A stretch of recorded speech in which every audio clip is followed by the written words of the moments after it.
اس نبوت کی کتاب کا پڑھنے والا اور اس کے سننے والے اور جو کچھ اس میں لکھا ہے اس پر عمل کرنے والے مبارک ہیں، کیونکہ وقت نزدیک ہے۔ مسیح میں سب کی سلامتی ہو۔ آج ہم خداوند کے زندہ کلام میں سے سیکھیں گے کہ آپ کا پڑوسی کون ہے۔ تو ہم خداوند کے زندہ کلام میں سے دیکھیں گے لوکا کی انجیل اس کا 10 باب اور اس کی 25 سے 37 آیت تک دیکھیں گے۔ اور دیکھو ایک عالم شخص اٹھا اور یہ کہہ کر اس کی آزمائش کرنے لگا کہ اے استاد، میں کیا کروں کہ ہمیشہ کی زندگی کا وارث بنوں۔ اس نے اس سے کہا، توریت میں کیا لکھا ہے؟ تو کس طرح پڑھتا ہے؟ اس نے جواب میں کہا کہ خداوند اپنے خدا سے اپنے سارے دل اور اپنی ساری جان اور اپنی ساری طاقت اور اپنی ساری عقل سے محبت رکھ، اور اپنے پڑوسی سے اپنے برابر محبت رکھ۔ اس نے اس سے کہا، تو نے ٹھیک جواب دیا، یہی کر تو جیے گا۔ مگر اس نے اپنے تائیں راست باز ٹھہرانے کی غرض سے یسوع سے پوچھا، پھر میرا پڑوسی کون ہے؟ یسوع نے جواب میں کہا کہ ایک آدمی یروشلم سے یریکو طرف جا رہا تھا کہ ڈاکوؤں میں گھر گیا۔ انہوں نے اس کے کپڑے اتار لیے اور مارا بھی، اور ادموا چھوڑ کر چلے گئے۔ اتفاقیہ ایک کاہن اسی راہ سے جا رہا تھا اور اسے دیکھ کر کترا کر چلا گیا۔ اسی طرح ایک لاوی اس جگہ آیا، وہ بھی اسے دیکھ کر کترا کر چلا گیا۔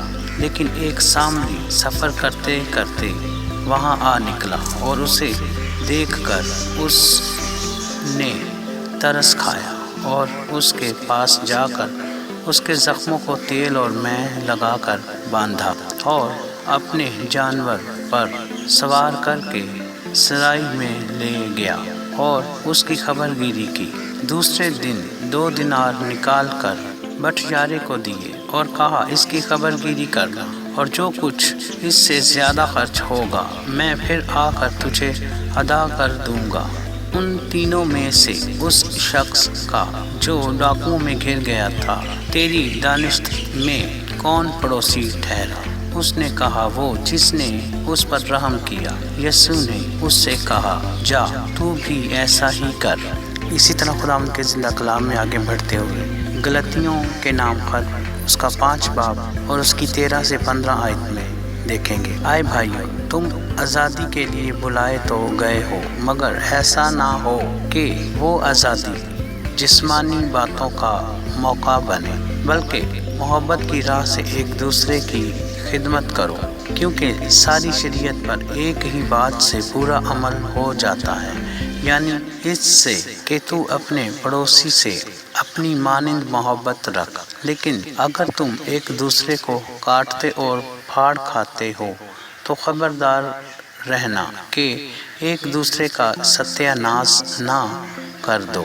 اور آج ہم نے خداوند کے کلام میں سے سیکھا کہ آپ کا پڑوسی کون ہے۔ آپ کا پڑوسی وہ ہے جو دکھ میں ہے، جو درد میں ہے، جو مصیبت میں ہے۔